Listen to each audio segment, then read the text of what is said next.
Hey, hey, welcome everybody. Welcome to Pianist Academy. It's good to see you all again. Hey, we've got a number of people in the house. Drop your name in the chat if you're here. Let me know who you are, where you're coming from, what time is it for you. It's 10 o'clock here in Colorado Springs for me. And yeah, great to see you. Great to see you. We've got a cool way we're going to kick off today's stream with a little masterclass segment for Ser Woolsley. Haydar is here in the house. Awesome. Good to see you, Haydar.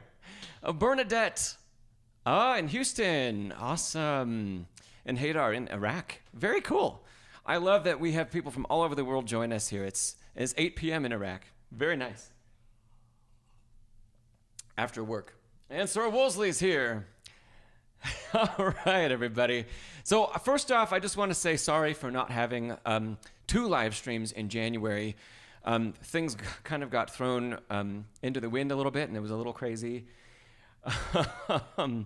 But it doesn't probably look a whole lot different to you today because the backdrop is the same. But if you saw the latest video that came out on the channel, there was a whole lot of work going on in the house and in the studio, and it was a mess. Bernadette says life happens. That's right. One of the really cool things though now, and it might happen maybe every few months or so, is I can actually move the piano around a lot more easily than I could before. So we might see a couple different changes as things go on here this year. So anyway, now that we're here, now that all that is wrapped up and we're in February, everything is going to be back on normal schedule. So twice a month, the second and fourth Wednesdays of the month, no matter what. So most of the time that'll be every other week. Sometimes there might be 2 weeks in the middle. But yes, Haydar says, are you done with the renovation? Yes. Whew. Yes, done. Done. So anyway, for Haydar and Bernadette especially, feel free if you want to drop a question in the chat today as we go. We're going to start with a submission from Ser Woolsley. I love that Ser Woolsley has sent in a bunch of things. And I hope to see, and Haydar has too, and Bernadette, I hope you'll send in a segment for a masterclass on our live stream here. That would be awesome. So Ser Woolsley has been working on Chopin's posthumous Waltz in A minor. And I think you emailed me, Ser Woolsley, that it's been like three-ish months that you've been working on it. And quite a piece to embark on after what? I think you've been playing about a year. Is that right, Ser Woolsley? Remind me in the chat. But definitely a short time at the piano for you, and trying to tackle something that's definitely at least intermediate level, maybe late intermediate. Yeah. So we're gonna jump into that, and let me pull up Ser Woolsley's video. We're gonna take a listen, and then I'll have plenty of comments for you. And in the meantime, 1 year-ish, awesome. Bernadette, 3 months. Is that 3 months playing the piano just in general? Is 3 months since you started? That's awesome. Julio's here, awesome. Hey, Julio. I'm just pulling up Ser Woolsley's video.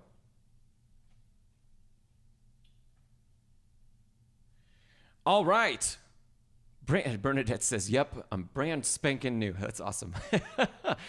Well, I'm glad you're here, Bernadette, and feel free, any questions you have about anything, drop it in the chat. And even if you have something you're working on, I'd love to know, like, what are you working in, lesson books, and what are they, and what music are you working on? Because 3 months can mean, we can be a whole lot of different places in 3 months. A whole lot of different places, so let me know, Bernadette. In the meantime, okay, let's have a listen and watch of Ser Woolsley playing Chopin's Waltz B150, Waltz in A minor. We'll probably listen through, the first half of it or so. All right, Ser Woolsley, you ready?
Sir Woolsley, we're not going to quite finish the whole thing up, but very, very, very nice. Can we give Ser Woolsley a round of applause in the chat? Woohoo! Very nice. Let's see. I've pulled up the music to share with all of you. Let's see. I'll start talking about it, and then if I need to reference anything, I'll make sure and I'll put it up on the screen for everybody. So first off, Ser Woolsley just got a new piano. That's Ser Woolsley's new piano. That's congratulations on that too, Ser Woolsley. That's one, it's a big investment, and two, tremendous difference that that an acoustic piano makes after working on a digital. So good for you for taking the leap and going in on that and making. I mean, really, purchasing an instrument is like making a commitment to playing the piano and working on it. So that's very cool, and I hope the instrument's treating you well. I know you mentioned in your email to me that the tuning, and you got to wait for tuning and stabilization, and we can maybe talk about that later too. But it's actually not super bad. So for just being fresh and fresh in your house, and no, it's in quite good shape, and it sounds nice. And I think you're going to really benefit from a heavier action. I think that's going to be really nice for you. Okay, so a lot of really nice things happening, Ser Woolsley, in the waltz. Of course, you have it memorized, which is wonderful. We've got all of the right inversions of chords. We've got the bass leaping, in the left hand nicely. Things are nicely connected, nicely legato. That's good. I also liked when you got to measure 17, which is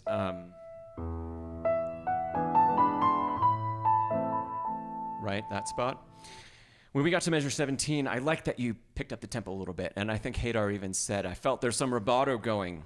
Absolutely, absolutely. So, what I'd love, I think I get the idea, Ser Woolsley, and drop in the chat if I'm wrong, but I think that you like a more down-tempo approach to this, a more somber approach, somber emotionally. Let me know if that isn't right, and I'll kind of change the direction we're talking about. But if that is right, I would really love to hear, well, let's start with thinking about the right hand by itself. So, from the very top, how much, Ser Woolsley, have you practiced? Okay, you said yep, awesome. How much have you practiced only phrasing the melody line? So without the left hand. The left hand has got all the leaps, right? And I think for most people that I teach this piece to, the left hand ends up getting a whole lot of attention because it's got a lot of movement back and forth, and the jumps are pretty large. And not that we aren't thinking about the right hand, but that maybe it's secondary to everything the left hand has to do, right? So how often do you practice the right hand alone?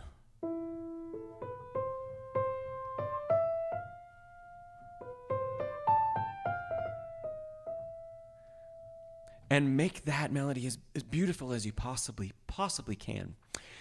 I'm actually going to give you, he says, not much, to be honest. And that's okay. That's okay. I'm going to give you a little sneak peek. I have I think it's coming out this Saturday. I filmed a short yesterday. I think it's the one that's coming out this Saturday. And it's actually about singing, learning how to sing, being a pianist and learning how to sing. So I'm actually going to give you a sneak peek of what I have to say there. Because while we're talking about this is a perfect example of even if we're not a great singer, even if we don't have technique or know much about it, if we vocalize something, we're going to gain a big understanding of musically what's going on, especially in the melody line here. So,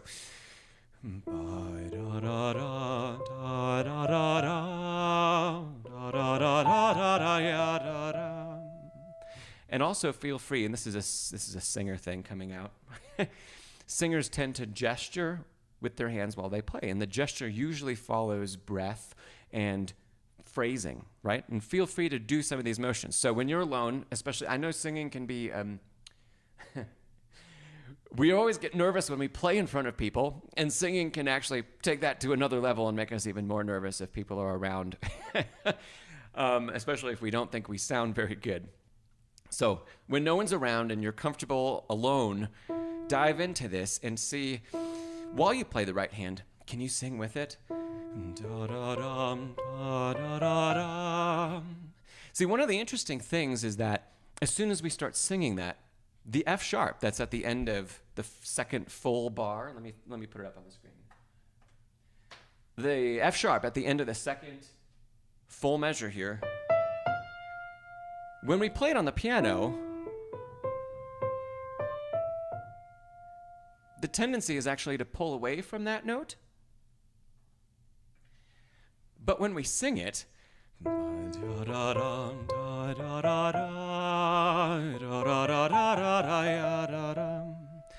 actually connects to the next phrase. So there's actually like a disconnect between how we feel it when we play alone and how we feel it when we sing it. And the reason the voice naturally does that, it's up a little bit higher in register. It forces us, we have to sing 2 beats, we have to use more air, all that stuff. Chopin would have known all of this, okay? He was an expert craftsman of melodies. So he deeply understood that the most beautiful melodies are actually completely singable. Even in some of his crazier things, they're still singable. So if we sing along and let that influence our interpretation or our performance of the right hand.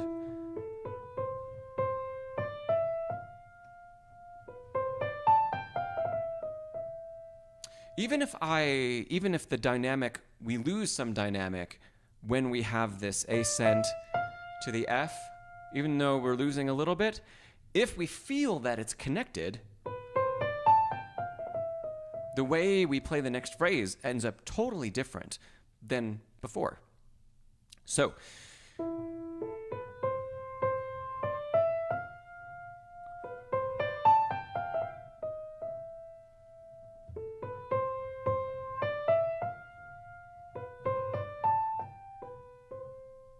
and even through all of this, I'm still taking plenty of rubato, Ser Woolsley, and push and pull, really making the phrase interesting. And so that it's not, you know the piece very well now, right? We know our tempos, we know our rhythm, we know where everything fits together. So it's time to stretch things and pull things apart a little bit. And the best way to do that is by isolating the right hand, so that we don't get caught up in, if the left hand is tricky to navigate, especially at first, while we're experimenting, we don't want the left hand to be dictating if it's going to stay metronomic because we've worked on that. Well, that's going to end up influencing how we play the melody. But what we really want is vice versa, right? So if we shift the thinking, now that we know it really well, and focus on the melody, and I'm going to jump forward a few steps here and put the hands together, but focus on the melody by itself first, and then let that rubato and that type of phrasing influence how we play the left hand.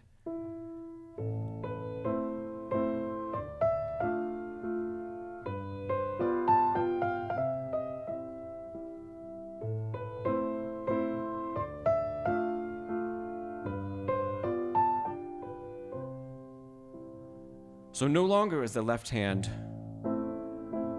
super consistent in rhythm, right? But it's being influenced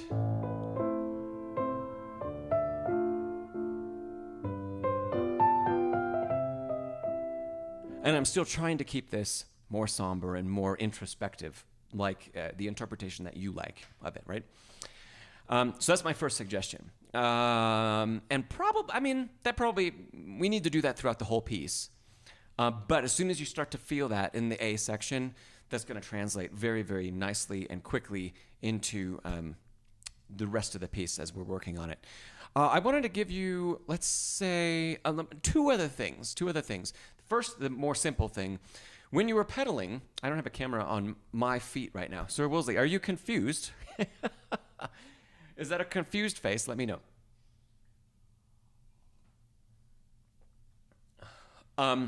While you type, the more simple thing I wanted to bring up is the pedaling. So I noticed, and this, just tell me if it's how your piano works, because every piano's pedal is different, and the point at which it releases, or the point at which the dampers touch the strings, is different. So on mine, and I realize I can't show you this very well, but I only, mumbling face, he says, I only lift the pedal part way to allow the dampers to contact the strings and to release and to dampen the sound, right? To clear everything. And I would like you to make sure you experiment with your piano, because I noticed your foot doing pretty large movements, and that you might have to do that. If it requires a fully lifted pedal in order to clear everything, then that's what we need to do. But if it doesn't, make sure that as you lift the foot, we find the point in the pedal where we actually clear the sound, but it might not be all the way up, right? So like I said, that's different on every piano. And if you're used to playing, let's say, a digital, most digitals, you do have to fully lift in order to get it clear. A lot of acoustic pianos, because it's actually moving, it's a physical thing that's moving, and regulation is different on every piano. Where that point is, where the dampers come into contact with the strings, so the dampers are coming down, but our foot's going up, where that point is usually not all the way at the top of the pedal or all the way released. And you're going to find that you can connect the pedal much more fluidly and efficiently and think a bit less about what your foot is doing. Yeah, so Ser Woolsley, you say experiment more, but yeah, it's a long way from down to up. Yeah. So maybe somewhere in there's a point where you haven't fully released the pedal all the way, but the dampers have hit the strings. That's the point we want to find. And to play music, we never actually need to exceed that point in the pedal. So if we can minimize some of that foot movement, we're going to have a lot more control. And we're going to find that...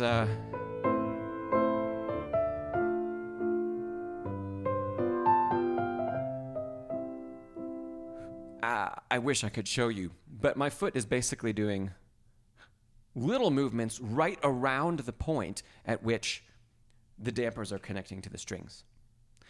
And the closer and the more fine-tuned we can make that, then the less you're going to have to lift up and back, the less distance the foot travels, which also means the more delicate our pedaling can be. So that was the simple thing. The other thing that I wanted to mention is a little bit of a technical thing. Bernadette asks fluttering. It's not quite flutter pedaling. It's similar to that. Flutter pedaling is much more advanced. Flutter pedaling is where we stay at that point and we just do these like tiny little vibrations back and forth. And so the dampers are just touching and releasing and touching and releasing and touching and releasing. I don't find that there's a whole lot of repertoire, even in concert repertoire, that we have to flutter pedal. I like finding a point that's like a half pedal and doing very minor adjustments. This is not quite so intricate. So, Ser Woolsley, let me pull up your video again.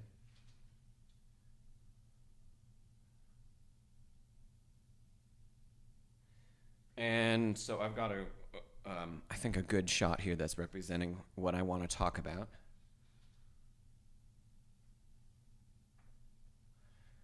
Okay, so take a look, Ser Woolsley, at your left hand in particular. Right in there. I realize this is slightly after a release has happened, but our hand, if I demonstrate with my right, we've got kind of, it's quite curled, right?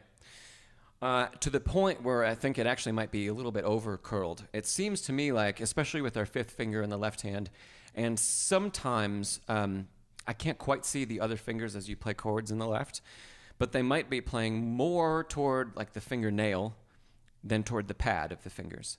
So if our bridge is feeling good and we're not breaking, which we've talked about before, I know, if that's feeling solid and you've got pretty large hands, we want to make sure that we're playing more toward the pad. We don't have to fully extend or even play quite like I'm showing you right here. But we want to get away from playing like that, where our fingers are curled in and kind of under, almost to the point where they're starting to point back at us when we play. One, I don't know if you can hear that, but we're gonna hear fingernails if we have too much curl. And two, the over-curling can actually produce some tension up here. So even if this feels kind of relaxed while you're doing this, by curling the hand this much, let's see, that's pretty good.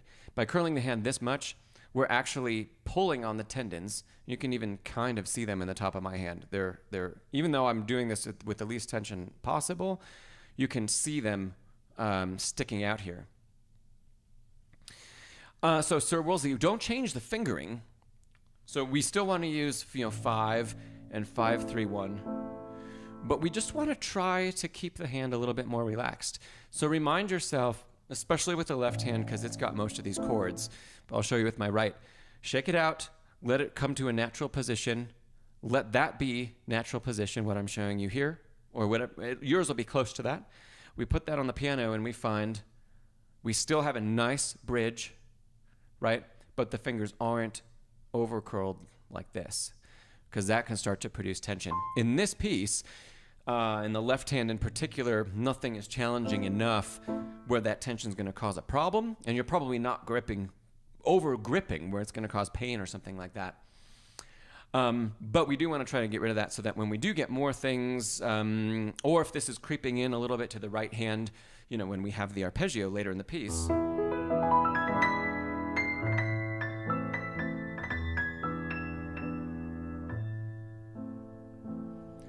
So the less gripped it is, the more fluid that motion can be allowed to be, right? Bernadette says, I know you did a video recently about relaxed hand position. Bernadette, actually, if you haven't seen, I have a series on, I call it a bench position series, but I actually talk about hand position and a whole bunch of things. And it's 5 videos long. I split it into 5 parts. So be sure and go check that out. I called it a beginner video, but honestly, I've had advanced students that have concepts wrong that I talk about in those videos. And when we address those and they get fixed, a whole lot of stuff gets benefited. So those, Ser Woolsley, those are my main comments for you about the Chopin Waltz. So first off, congratulations. It's really a great accomplishment. Not just great, it's a super accomplishment. And being a teacher, I'm just trying to help you take it to the next level. So don't get frustrated by the comments or the critique or anything like that. I know that's why you submit your video, but I'm giving you some quite advanced ideas to play with and to think about, okay? So to sum that up, sing the right hand, sing it by itself, sing while you play the right hand, work on right hand phrasing, feel what right hand rubato is like by itself, and let that rubato and that phrase dictate how the piece goes and help dictate how the left hand plays, right?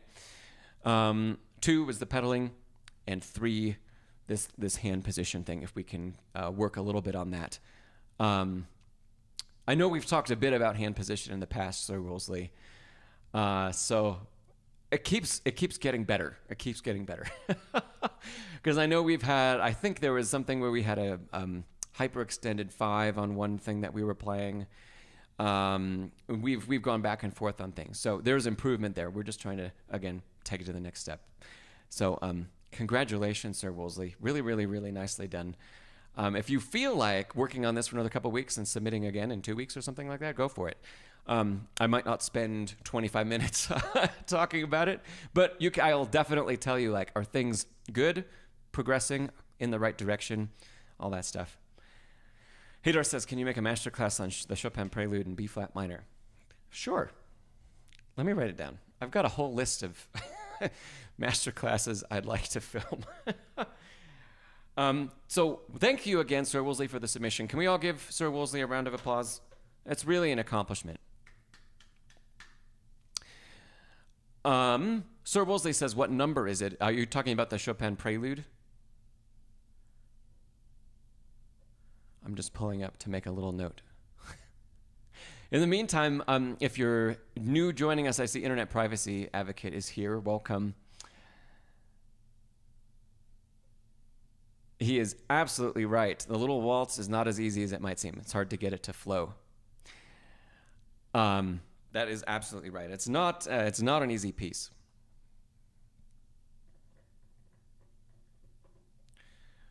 Let's see. Internet Privacy says number 9, but E flat, and Hadar said B flat.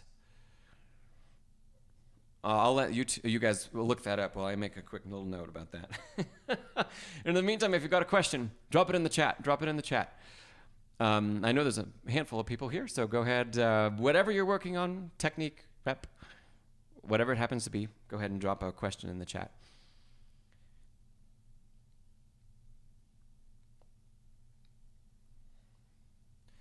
I can't find my list of masterclasses. Oh, here it is.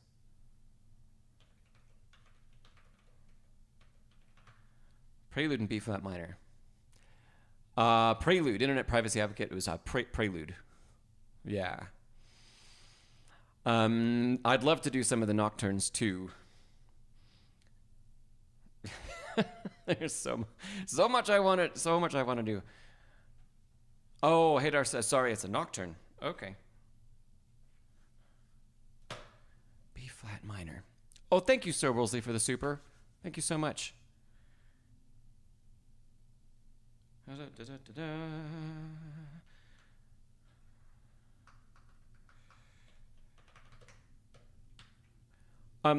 Hadar, do you know the opus and number of that Chopin nocturne that we're talking about?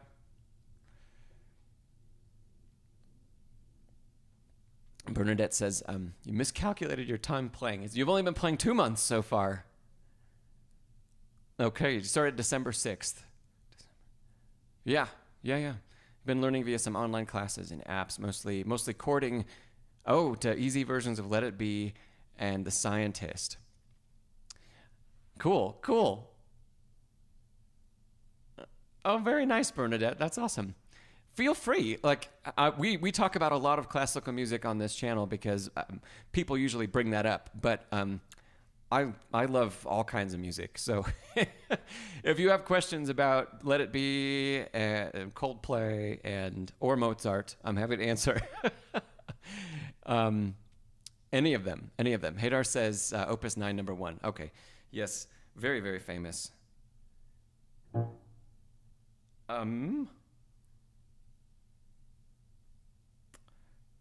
That's a great idea. My iPad is very slow. So just to nocturnes. So Ser Woolsley says nocturnes are a world of their own. Ooh, the Paderewski nocturne. Yeah, beautiful. I love nocturnes. Did any of you see Frederick Weiner's latest video? He did a video about nocturnes not written by Chopin, and there are some beautiful ones in there. One of my favorites of the set that he talked about is by Respighi. Oh, it's such a gorgeous nocturne. But going back, before we digress too much, Ser Woolsley says, yeah, because of that video. Awesome. Oh, Fred's here. Welcome, Fred. Beautiful. Yeah, well, thanks, Fred, for making that, because I don't know, Fred, what do you think is going on with there seems to be like hysteria around the music of Chopin online for the last year or two. No, maybe hysteria is the wrong word, but so much excitement, and everybody's so interested in Chopin's music, and it seems like it's just so much more than usual between like the etudes. So many videos on etudes. So thank you so much, Fred, for making a video that was not about Chopin. And yeah. Hadar says, I'm hysterical when it comes to Rachmaninoff and internet privacy. What is there not to like about Chopin? Oh, I love Chopin. I love it. It's just interesting that there's been such a plethora of content built around really such a tiny part of the repertoire when there's so much out there, so much really famous stuff. So much talk about Chopin preludes and like not talk about Rachmaninoff, Chopin etudes and not talk about Rachmaninoff etudes or Debussy's etudes, or many others that are highly musical and so great, or Liszt etudes. We don't see videos about those very often, but there's so much about the 24 Chopin etudes. Hadar Hadar says, can you pull up Rock's Prelude in G? Maybe I have it on my iPad. Do you have a question about it, Hadar? Oh, I don't have it on here. But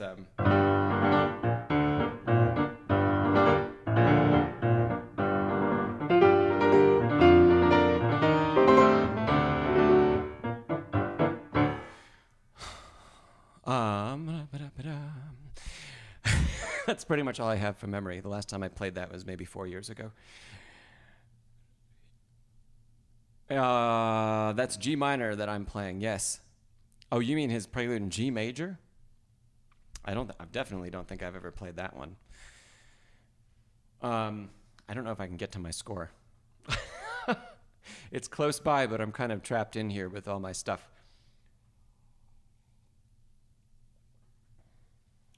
You know what? Let me give it a chance because I can actually see the book.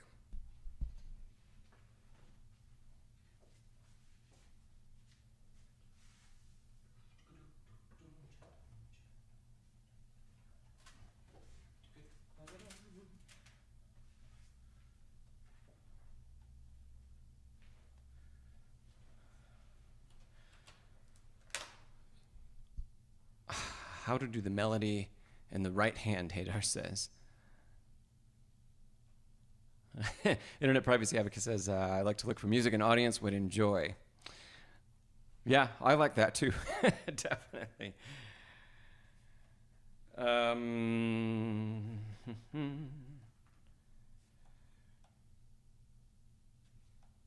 Hadar, do you happen to know the opus and number of the Prelude in G?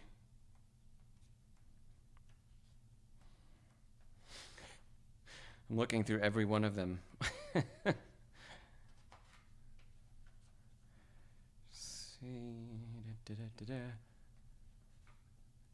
And Bernadette, my audience is my cat. You know, it's good to have that. My audience is, oh, thank you, Fred. 32, number 5. I was 2 pages away.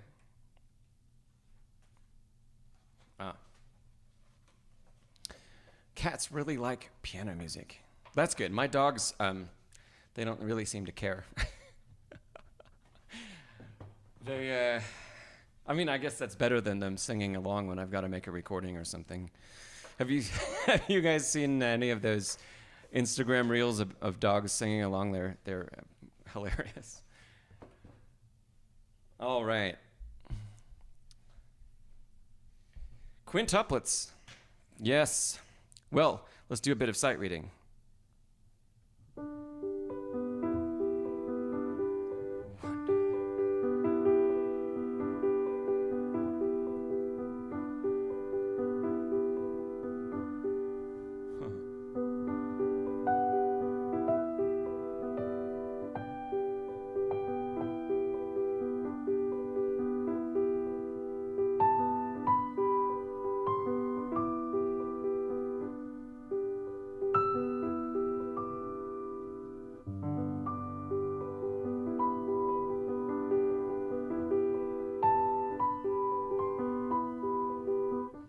So, yeah, man, that is a gorgeous piece, just like Internet Privacy Advocate says. Julio, great question. I'm going to come back to that in a second. Bernadette, I need an overhead boom mic. How would that help me, Bernadette? I'm curious. Just let me know. What's missing that you'd like to see? Seriously. Okay. So, Hadar, you were asking about, oh, and hey, Richard, great to see you. Let's see, Hadar, how to do the melody.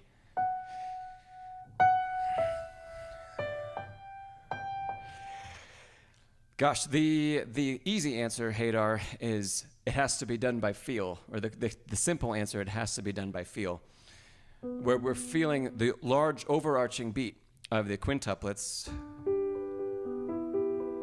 1, 2, 3, right?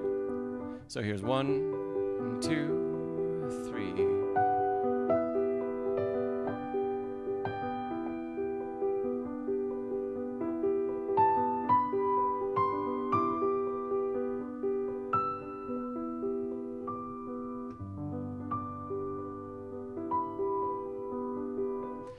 So the fast melody, of course you're going to ask about the fast melody.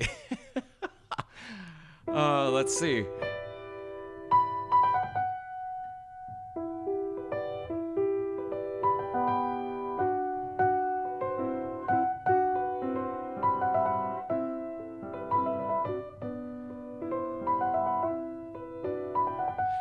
Well, that would take some practice to coordinate between the two hands.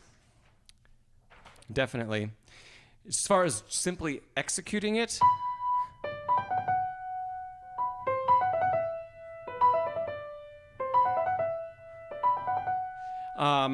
it feels a little bit, it's reminiscent of a trill.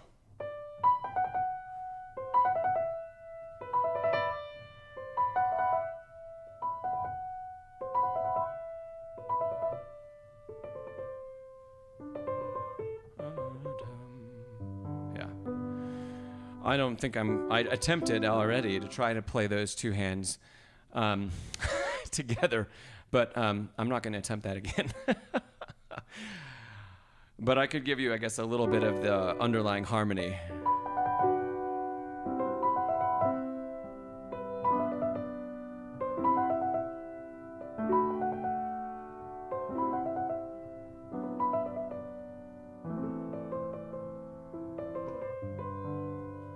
So I don't know if that helps your question, Hadar. Are you working on this piece, or is it just a random question? Because if you are working on it, it's just a little flutter. And in particular, when I play this, you are working on it. So I like to feel a little bit of wrist walking in to the second finger that ends most of these.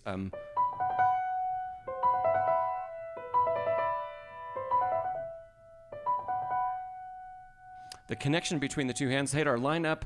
So you've got the beautiful thing about, at least here, when the right hand speeds up, we get simple in quotes, 16ths in the left. So use those 16ths as your landmarks and placeholders, and then we're going to land on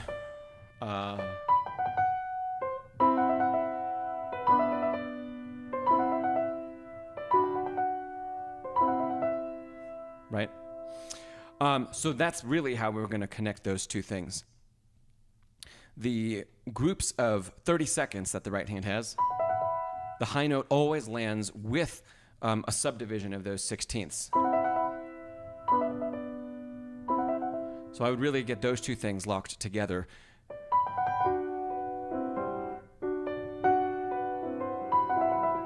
Let's see.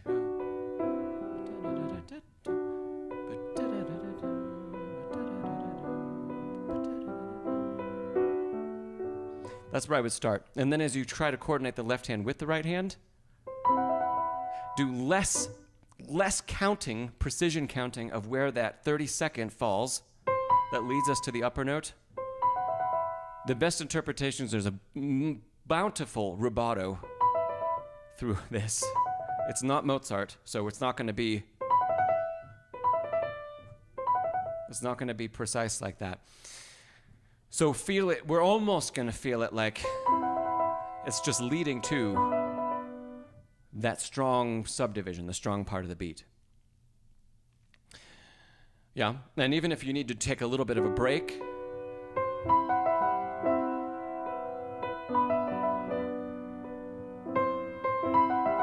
so that we feel that lead from the leap across in the right hand, landing hands together, high note with the 16th in the left. That's how I'd go about tackling that. And over time, let it speed up just naturally. Awesome. Cool question, Hadar. Thanks for having me pull the score out. I was really hoping I'd get off easy and just sight read the first couple lines. Hadar, I also want to follow up with you, Hadar, because you said you were going to learn Un Sospiro. Have you started that? You are a very ambitious man, because you're picking some incredibly difficult pieces to try to learn very early in your journey. So let me know, and I'm going to go back and pick out a few other things that have dropped in the chat in the meantime. Julio, from a little while back, how do you make the melody in your playing sound more expressive? Sometimes. Sandeep, hi Sandeep. Julio says, sometimes in my case, the accompaniment drowns out the melody, making pieces I'm playing sound dull, robotic, and muddy. A couple suggestions, Julio. One of them is actually very much like what we talked about with Ser Woolsley at the beginning of the video. Do a lot of singing. Sing your melody. Play and sing it at the same time. Sing it by itself. Learn it well enough that you can vocalize, or at least you can, if you can't sing all of the pitches, vocalize something that guides you with your breath through the line. That's one thing that's going to help the melody be less robotic and have more emotion in it. The other thing that I'd like to bring up is we probably need to do a little bit of work on separating what the hands are doing. So, it takes, I was actually just talking about this in a lesson this week. Whenever we learn something at the piano, right, we're asking the hands to do different things. And the first time we usually encounter that is when we play scales, and we start to play scales in parallel, or arpeggios in parallel. Despite playing the same notes at the same time, the hands are doing very different things to navigate that material. Now, what happens is when we get into playing and we say we want to bring a melody out over an accompaniment, we're asking our body to do the same thing that we asked it to do the first time that we started to learn scales in parallel, which is have the two sides, the two hands, do something different from each other. It's completely natural for two hands playing balanced. The left hand, the lower hand, always drowns out the right hand because, one, usually the left hand has more notes, and two, acoustically, any instrument, digitals are modeled on real instruments, so we'll just talk about a real one. We have longer strings, from the upper mid of the piano all the way down to the bottom. They're quite long strings. They produce a lot more sound. They're over a much larger part of the sound board. They're going to be louder. Even if played at the same dynamic as something up here, naturally, the lower note is going to sustain for longer, and it's going to have more energy. There's more energy in acoustical energy, right? So what we actually need to do is really exaggerate how far down the left hand gets dropped dynamically and how far up the right hand goes. And all of this varies depending on the context of the piece that we're talking about. I've got some Debussy handy here. That's great to talk about some melody.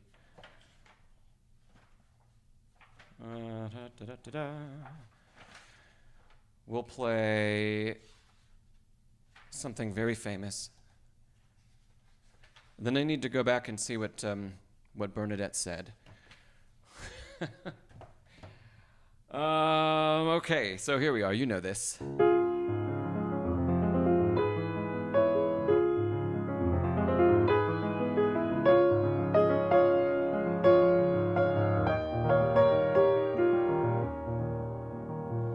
Right? So here, the accompaniment, which is mainly played by the left hand, not only has lower notes, but it also has a lot of notes. There's a lot of rhythmic excitement, if you will. And so, let's say in a piece like this, in this context, this is Clair de Lune, in case you didn't know, by Debussy. This is marked as pianissimo in the score. But what we really need is for the right hand probably to play more like mezzo piano, or the melody part of the right hand. And then the lower part, the texture, the accompaniment.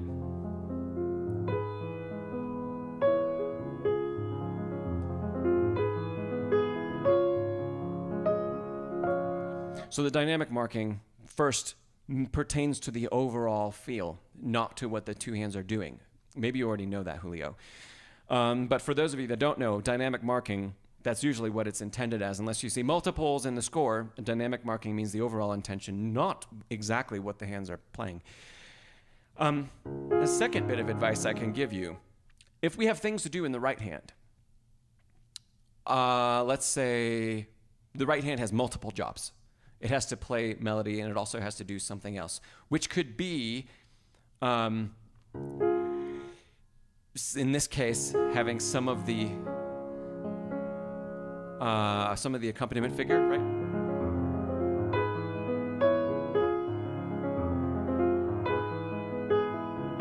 When the right hand has multiple jobs, we can turn the hand more toward, we can anchor it more toward the upper fingers, 4 and 5. So it's almost like keeping it more in a rotated space, where we're rotating toward the notes that we need to bring out more. So as we drop in, or as we play with weight, even right here, you can see that as I play these two notes, if you look at that position of the hand, as opposed to, let me turn back around, natural position or neutral, when I play those, you can see that there's rotation up and toward those fingers. So that's immediately going to help balance the hand toward melody.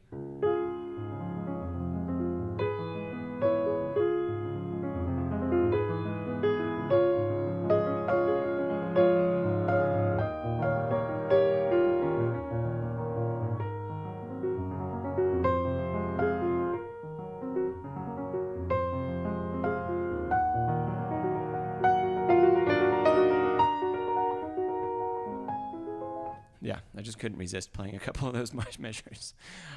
So rotate the hand toward those upper notes. Now, if we just have one line of melody, let's say it's, we'll simplify this piece.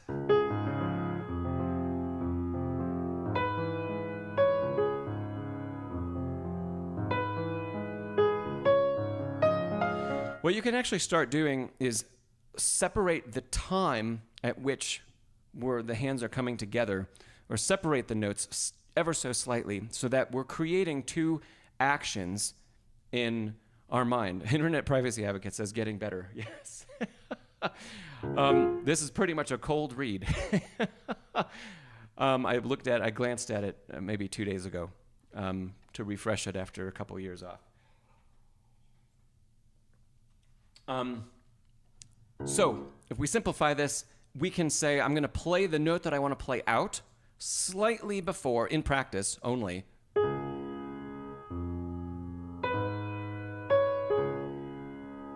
And that way, I'm separating what the hands are doing in time. And by separating that in time, we're starting to create two mental events, instead of trying to say, these are happening at the same time, and we're going to play them together. And then if we haven't built a separation between the hands, that's when we get both hands attack, and even if they're equally strong, the left hand overpowers, right? So if we separate those a little bit, I'm doing it very close, but you could take it even further if this is hard to do.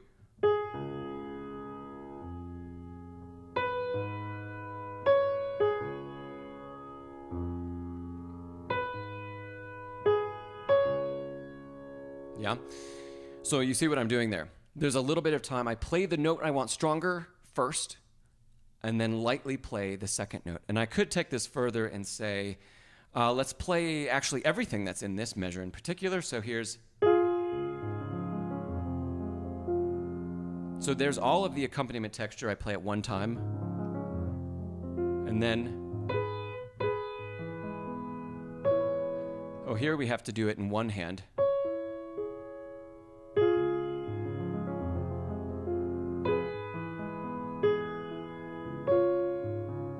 Yeah. So we can apply this to both hands, and we can apply it to one hand, rotating toward the top and then letting it sink in. Yeah. Julio, let me know if those ideas are helpful to you. I hope so. There's a whole lot of ideas that I gave you there. I can't even. I'd have to go back and listen to sum that up for you. Let me see. Internet privacy. I work on each hand independently. Going just back through the chat here. This is similar to that. But we still, each hand independent won't break the lack of, we'll say it's a lack of coordination, because while we're playing coordinated together, we don't have a choice between how things are played. And so if we break that time up, then we can have a little bit of a choice.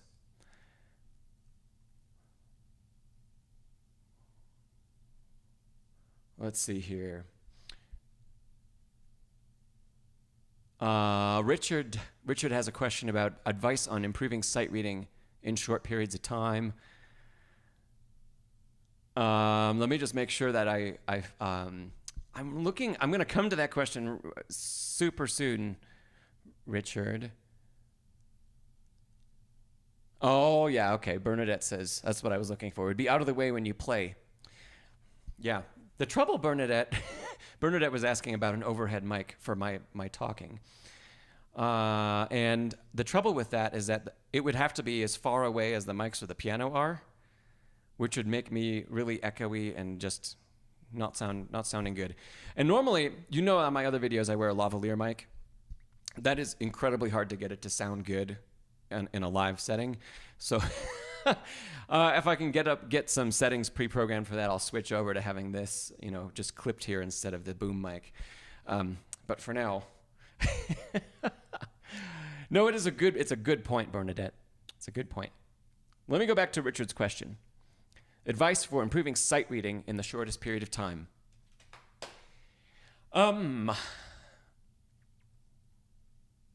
Richard, the best answer is to have a dedicated number of minutes every day that you do it. Bernadette says, I was teasing. I know, I understand. I'm giving you a hard time, Bernadette. So, Richard, planning to have sight reading be a part of your everyday practice routine will be super important if that's what you want to improve. Or if that's a big goal of yours to improve that, then we want to make that a priority in practice. So, I normally talk about, first, Richard, do you have my practice plan guide? It's something that I give out for free to people that sign up for my email list. For those of you here, if you're not signed up for my email list, there's a link in the description. And you get a practice plan guide and a free piece of sheet music. So, Richard, if you don't have that already, it's a perfect place, and you can even create your own if you don't want to sign up. But what we want to do is block out time of how we're going to spend our time throughout our practice period on a daily basis. That's part of creating a good plan. Bernadette signed up. Awesome. Internet privacy advocates. Best sight reader I ever knew said she never practiced for her piano lessons. I had a student once who hardly ever practiced for her piano lessons, and I would know instantly, and she was remarkably good. Remarkably good. She was auditioning for college. She was a very good player, but I could tell that she was sight reading, and she could sight read some very difficult things, like extraordinarily well. But they weren't musical. Okay, Richard. Richard said I didn't know about it. So yeah, go ahead, Richard. If you want that, sign up for the email list in the description, and you'll get it immediately. Make sure and check your spam folder. You'll get it immediately when you sign up for the list, and then there are 5 emails that come that talk about a lot of different stuff. But if you don't unsubscribe, most months you get 1 email from me. So Richard, we want to have a dedicated time. So normally I like to say if we have an hour of practice, 15 minutes for let's say a typical classical student, 15 minutes for technique, 25% of your practice time or so. And then, unless sight reading is a big priority, we dedicate the rest of practice time, 45 minutes of the hour, to rep. And usually there's always one new thing or relatively new thing in there. So we're still getting a little bit of sight reading practice all the time. If we're not getting a little bit of sight reading practice all the time, or we're spending a long time on certain pieces that we either like or that it's taking us a while to work on, then I would say, if you have an hour to practice everything, let's do 10 minutes of technique, scales, arpeggios, cadence patterns.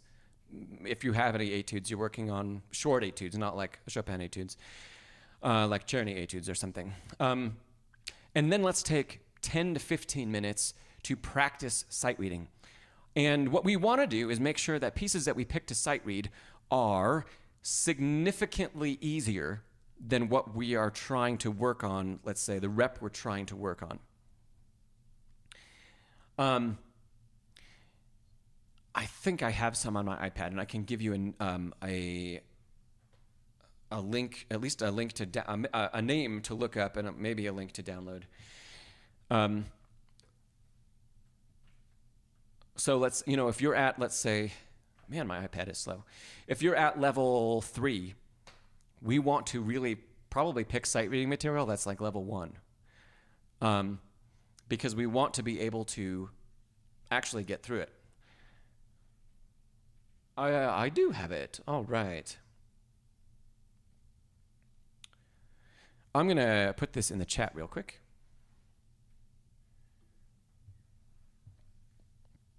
So there are a handful of books. There are actually 4 books by Christian Schaeffer.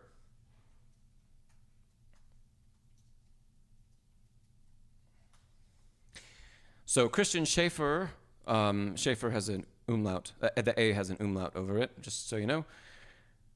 The book 1, these are, by the way, all available on IMSLP for free, because they're public domain.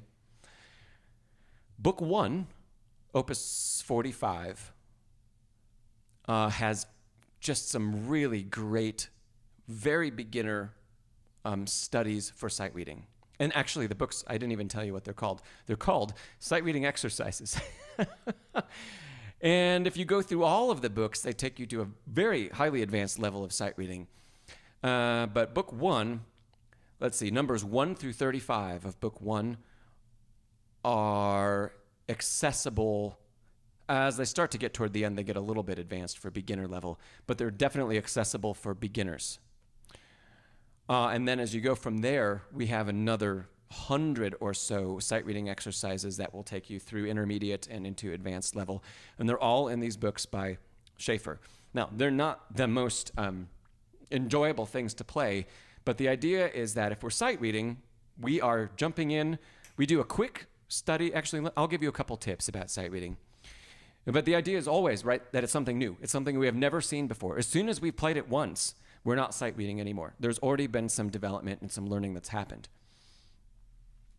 And Internet Privacy says, Yuja is also an amazing sight reader, and that's very true. Very, very true. So here are some tips, sight reading tips, especially for Richard, but for everybody else. When we jump into seeing a piece, whether it's a piece of music or a sight reading exercise for the first time, number of things that we should look at. Of course, the key and the time signature. We want to know what those are. If you can imagine or envision, visualize, that's the word I was looking for, visualize if the key that we're in, what does it look like on the keyboard as you navigate that key?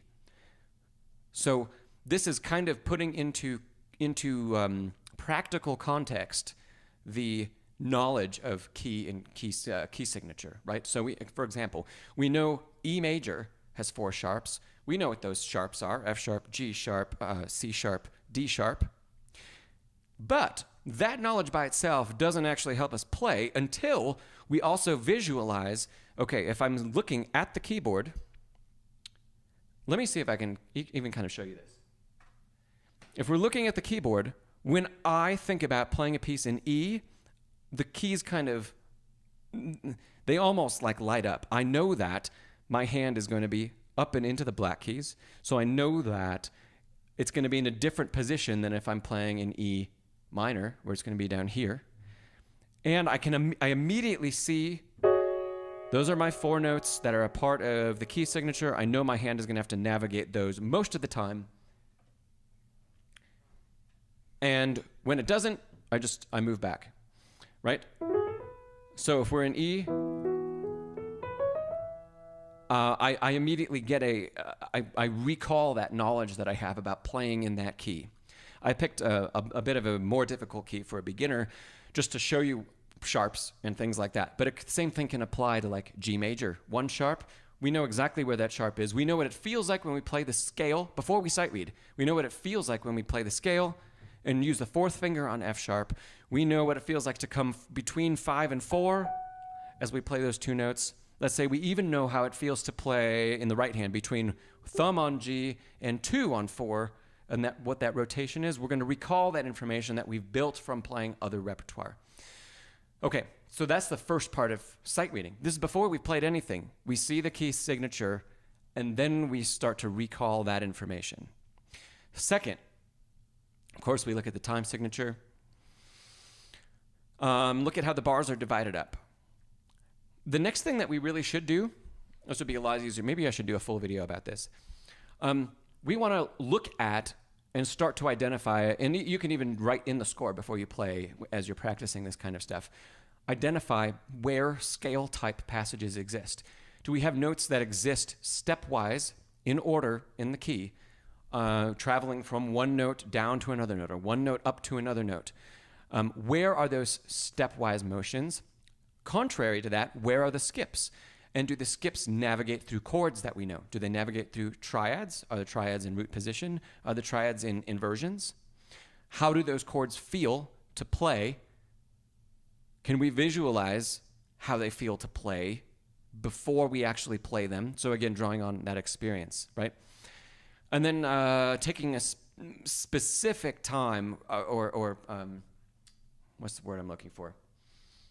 Purposeful time, looking for things that are maybe especially challenging. Are there accidentals in the sight reading exercise? Are there things that are out of the key that we need to watch out for? Are there chord shapes that we aren't super familiar with? Do we have, here's just an offhand example. Do we have a 7 chord where we're missing the 5th is omitted? So we're missing the 5th of the chord.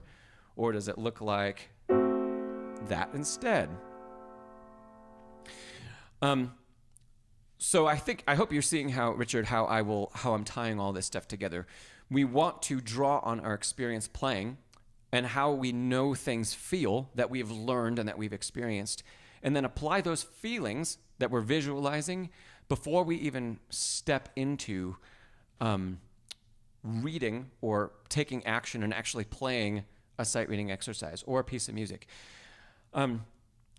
So all of those steps, if you sit down and let's say you have 10 minutes every day to practice sight reading, maybe 10 minutes is enough to really well go through 2 or 3 short exercises that are 8 to 16 measures long.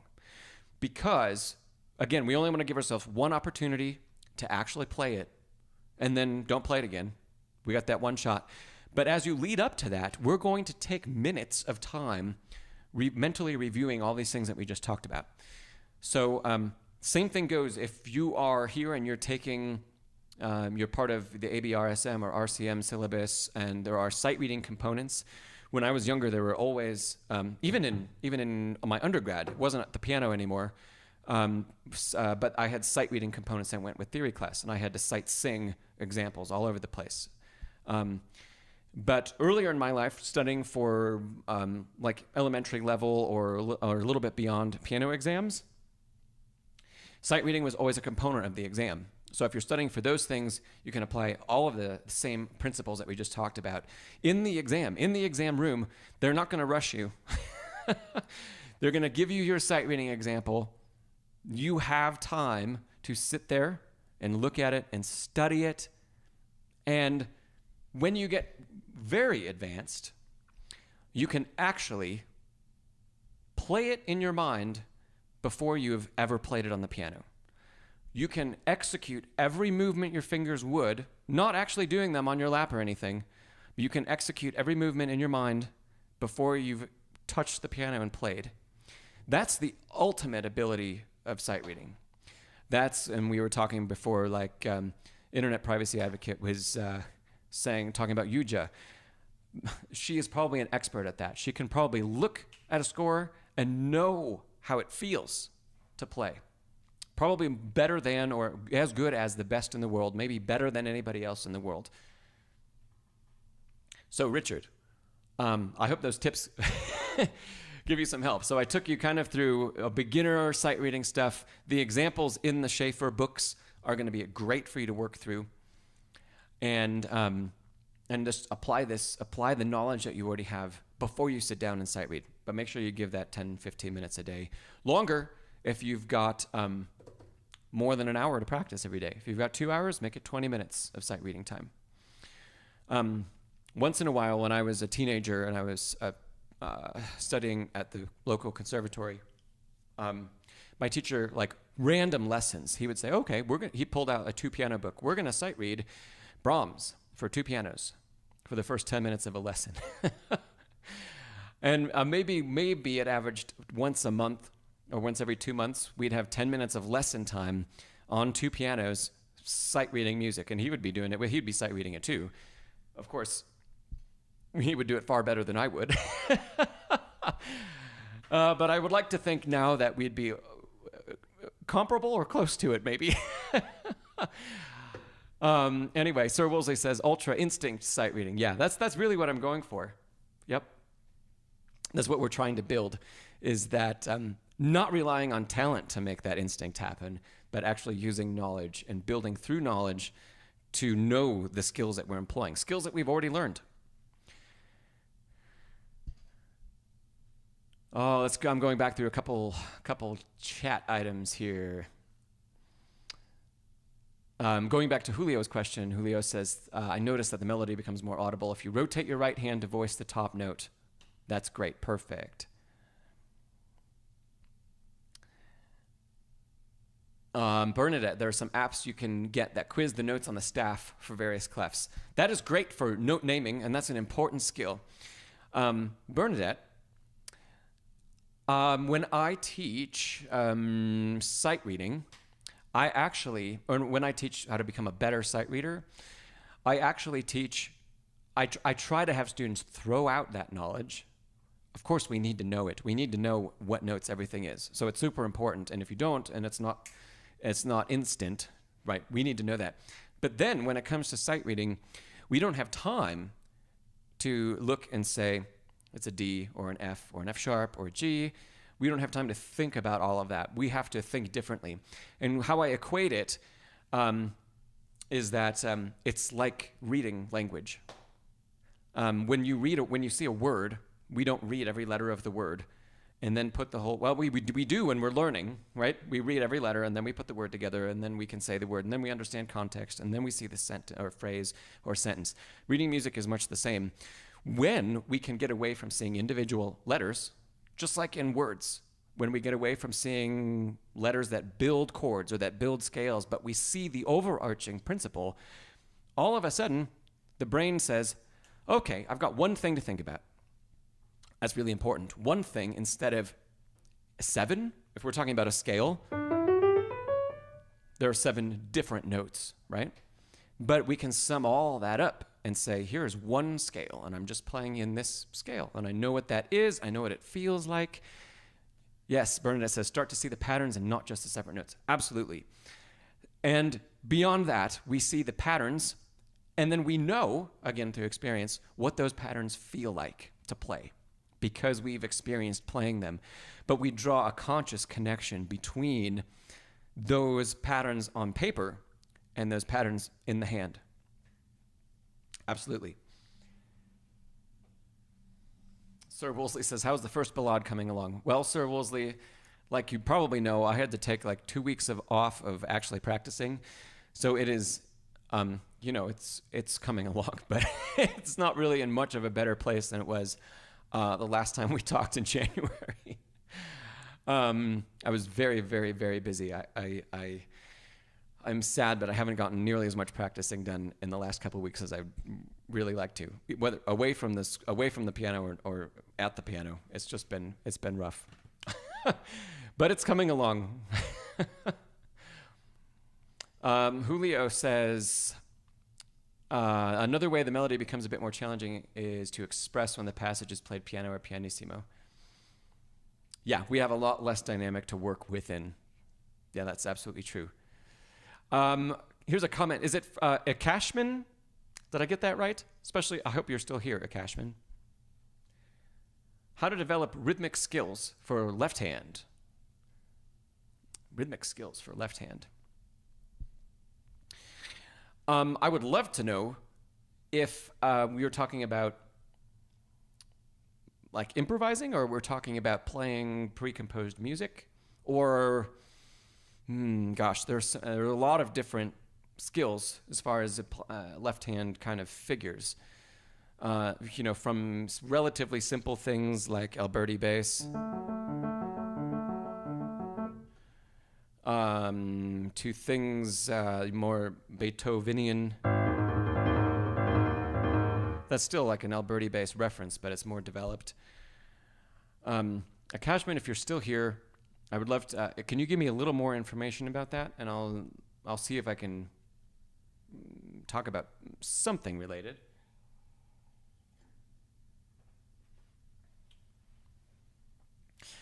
Let's start at the beginning. Rhythm for the left hand. Let's just. Oh, Alberti. Oh, thank you. Awesome. I don't have to start making things up. So Alberti bass, sort of, or those kinds of movements. So Cashman, if you're not already doing it, one of the things that will really help our rhythm is rotating through Alberti bass figures. I realize I talk about this a lot, but it's a really important part of playing. So rotating to and from notes. If I do it in the right hand. So you can see actually my whole arm here is moving to play that. That's going to help me play the rhythms really accurately, especially as they speed up, which a lot of times the left hand has things to do that are quite fast. That's not so fast. But we can do the same thing. There is a rotation back and forth from C. Yeah, you can see some of that. So that's going to help a bit with just playing those rhythmically really accurately, not just using fingers. Julio, that's a great question. I'm going to come back to that. So not just playing from the knuckles down, not just with the fingers. And if the pattern has leaps, great question. If it's technically challenging, like a waltz figure, let's say, we're going to have to break that down into some separate components. So if we have a leap, we're going to want to practice. First, obviously, you got to know the notes we're leaping to. That's the obvious first step. And it's going to take time to find where those are as you learn the piece for the first time. As we want to develop speed and more accurate rhythm, let's break that into smaller chunks so that we're not playing, let's say, a whole bar or a whole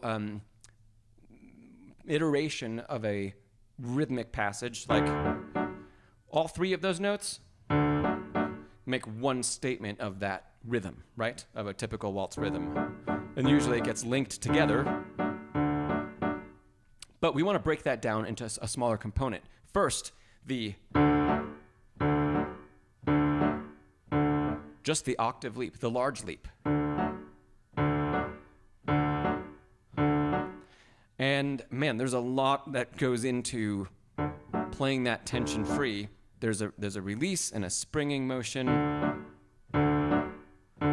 that sends the hand toward, so that's making our technique more efficient. But all the while I'm doing this, I'm trying to, let's say that's our final tempo is that. I'm trying to play those first two notes in that tempo. And in the meantime, notice how As soon as that upper note's played, and actually between the notes as well, there's complete relaxation of the hand.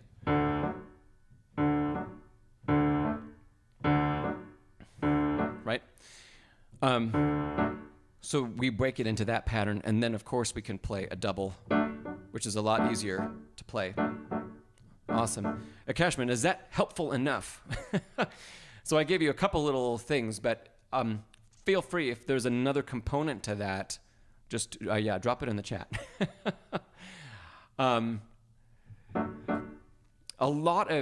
If our ear recognizes good rhythm, and our ear knows, let's say that we don't have good rhythm, the problem is in technique and it's in execution.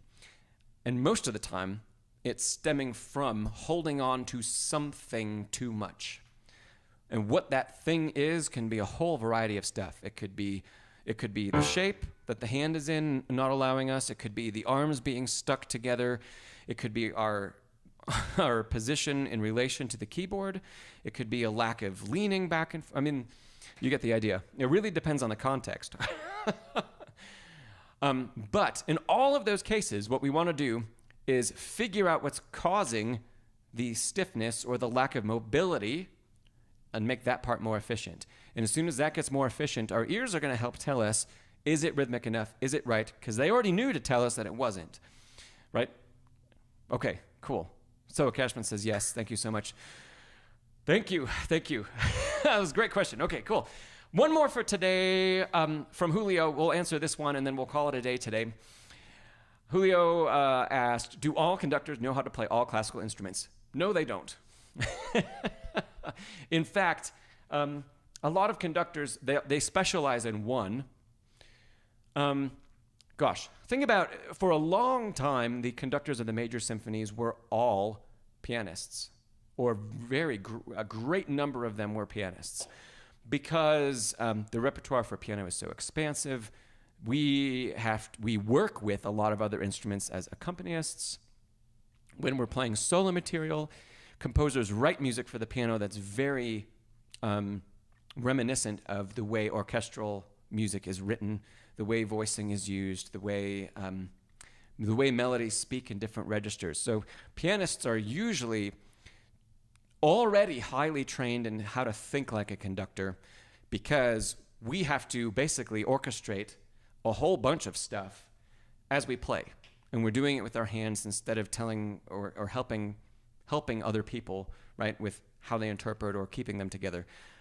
You know, in the greatest symphonies, symphony orchestras, the conductor does very little, even keeping things together. A lot of the players, maybe at very important moments, the players are going to really watch the conductor for some cues. But a lot of the time, people are so used to playing together, the whole symphony just moves together as one, right? Now, where the benefits of having knowledge of other instruments come into play is if you're a conductor and you have to tell violin 1 and violin 2 something about phrasing, or you want to suggest a bowing be changed,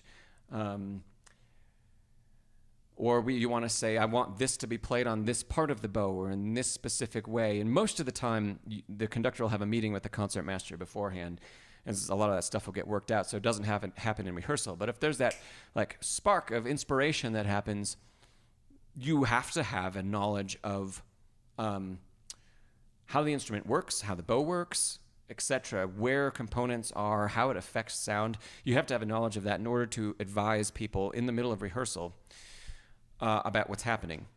I can see that happening at like community orchestra level. That would be really important. But major symphony level, either the only time that might happen in rehearsal or even pre-rehearsal is if we're premiering a new work or something like that. As something that there's not a really, long-standing standard of how everything goes. And interpretation is another thing. There can be a new interpretation a conductor puts their spin on, But as far as bowings, going back to bowings, for string players, the library at the symphony has all of the parts already. The concertmaster from 100 years ago probably has put bowings in for how to play. Violin ones and violin twos have their own bowing, et cetera, and people probably just follow those, unless there's an absolutely new piece of music. One of the interesting things is when a symphony gets a new conductor, you can actually usually tell what their specialties are when you compare the previous conductor to the new conductor. I used to live in Phoenix, and so I would go to see the Phoenix Symphony pretty often. And the Phoenix Symphony's previous conductor and artistic director, Michael Christie, was a trumpet player. And when the symphony would play, the brass would be impeccable. They were so good, and they were spot on. Intonation was spot on, articulation was spot on. It was really good. And we'll just say that, it was really good. The conductor changed. It was a while ago now, but Tito Munoz is the new director at the Phoenix Symphony. He's a violinist. There was for me, as a listener, as an educated listener, there was a noticeable change in the strings got a lot sweeter, and there were things were phrased in more beautiful ways by the string sections. The brass section lost their edge, not because the players changed, but I think the difference was that the two conductors were extremely in tune with different things. And so they may have given slightly different things different priority. And then as a listener, I can hear, okay, well, the French horns, there were a couple little things that were off there. Or the trumpets, the three trumpets in this piece, they didn't all attack precisely at the same time, which would have always happened under Michael Christie's baton. But on the flip side, violins are just all of a sudden more gorgeous than I had ever heard. No change in the players, but all has to do with the conductor's knowledge and what they brought to the group. Interesting question. Richard says, Bernadette, that makes a lot of sense. See patterns and not separate notes. Yes. Richard, awesome. I'm glad that helped. And a big thank you to everybody who tuned in today. Like I mentioned at the beginning of today's session, we're going to be back on doing these basically every other week. It's always the second and fourth Wednesday of the month at the same time, 10 a.m. my time, Mountain Time. If you go to the channel homepage, you can see I list the time, and it's UTC minus 7 hours if you want to tune in wherever you are in the world. Please, for everybody that's here, we started today with a submission by Ser Woolsley. Please send in your video recordings. It's I absolutely love getting to work with all of you and getting to reflect on your progress and help take you to the next level. So please send in video recordings. There's directions for how to submit in the description below. There is no cost. It's completely free. You don't even have to sign up for my email list. Anyway, see the description below, and you can see there's just a simple couple lines of directions for how to submit for those. I just ask that if you can, send them to me a couple days before the stream happens so that I have a chance to download it and make sure I've got the score and everything ready to go. That's super helpful. Anyway, thanks again, Ser Woolsley, for submitting. Great job. Great job, everybody, and thanks for all of the questions today. Really fun talking about Rachmaninoff and a little Debussy and rhythms and sight reading. Really, really great session. Awesome. Oh, okay. Have a great February, and until next time, practice smarter, not harder. I haven't said that in a long time. So there we go. All right, everybody. Have a great day. Have a great night. And see you in a couple weeks.